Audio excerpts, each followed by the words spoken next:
पास मसला पूछने के लिए कुछ लोग आ गए तो 4-5 साल का बच्चा भी था जिसके वालिद ने गुस्से में अपनी बीवी को 3 तलाकें दी थी।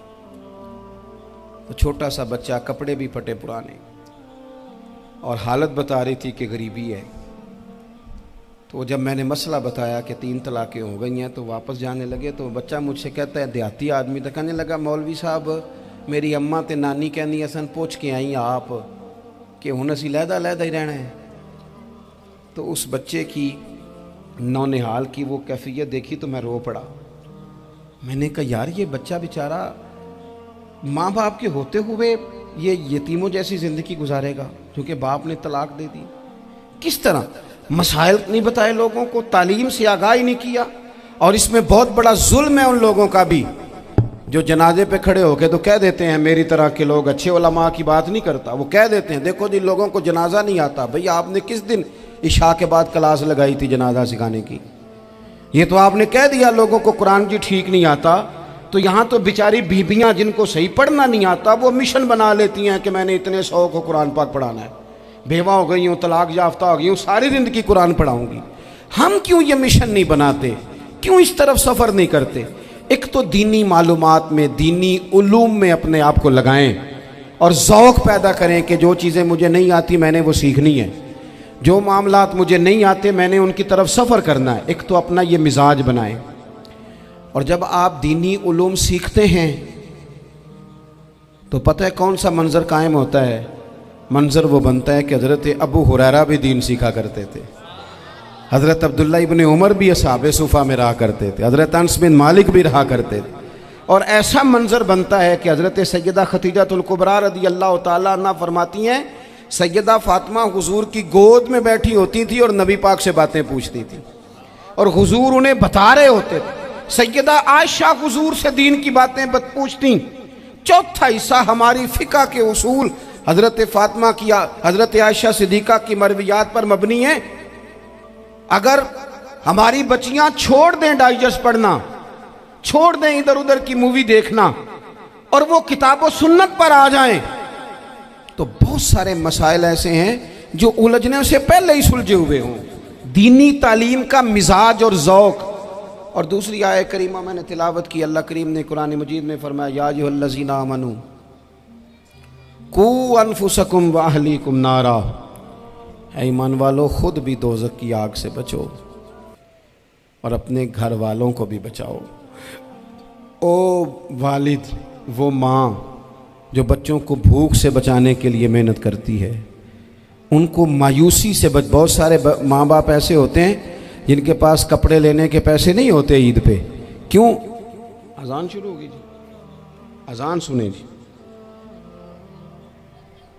अजीज़ भाई, जिस तरह हम अपने बच्चों को देखें, बहुत सारे माँ बाप के पास गुंजाइश नहीं होती, लेकिन इस नीयत से कि बच्चों के दिल टूट जाएंगे, ईद पे कैसे गुजारा करेंगे, मुश्किल से भी कपड़े ख़रीद के देते। इस तरह हम अपने बच्चों को भूख से, प्यास से, मायूसी से बचाते हैं। इस तरह हमारे रब ने हमारे ज़िम्मे लगाया है कि तुम अपने बच्चों को कोशिश करो दोज़ख की आग से बचाने की। हज़रत उमर फ़ारूक रज़ी अल्लाह तआला अन्हु ने अर्ज़ किया था, या रसूल अल्लाह सल्लल्लाहु तआला अलैहि वसल्लम, इस आया करीमा का माना क्या है? तो महबूब करीम अलैहिस्सलाम ने फरमाया, उमर, जिन चीज़ों का अल्लाह तुम्हें हुक्म देता है तुम अपने घर वालों को उन चीज़ों का हुक्म दो। जिन चीज़ों से रब रसूल तुम्हें मना करते हैं अपने घर वालों को उनसे रोको।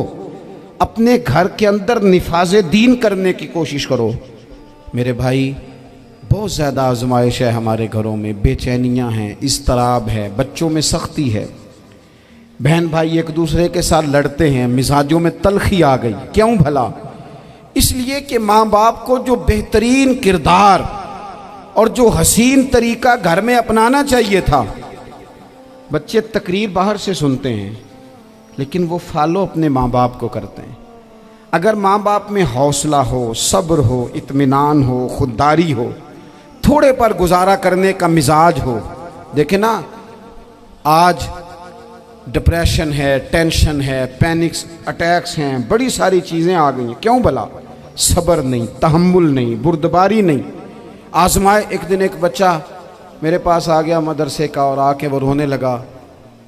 मेरे घर वाले कहने लगे खाना छोड़ दें, पहले इसकी बात सुन ले। मैंने कहा पुत्र क्या हुआ, किसी ने मारा है किसी उस्ताद ने? कहने लगे नहीं हजरत, घर फ़ोन किया था तो मेरी अम्मा और अब्बा की लड़ाई हो रही है।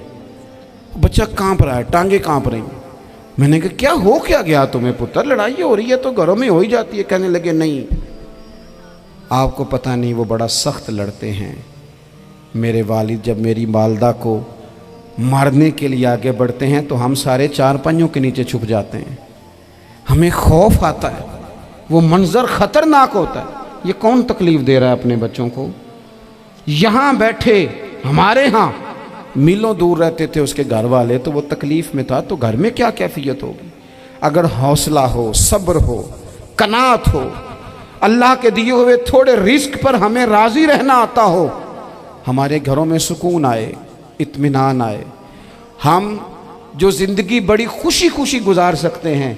हमारे मिजाजों का लालच, हमारी तबीयतों की बेराह रवी, हमारी झूठी अना का बुत, उन सारी चीज़ों को ख़त्म कर देता है। अपनी ज़िंदगी के अंदर अगर हम वो किरदार अपने बच्चों को दें, जिस किरदार में मोबाइल भी हो, जिसमें गाड़ी भी हो, जिसमें पैसे भी ला के अब्बा दराज में रखता हो, लेकिन वालिद का घर में मुसल्ला भी मौजूद हो, उसकी कोई तस्वीर भी हो, वो ये भी कहता हो कि खुदा ने अपने फजल से आज 5,000 दिया है तो इसमें 1,000 गरीबों का भी है।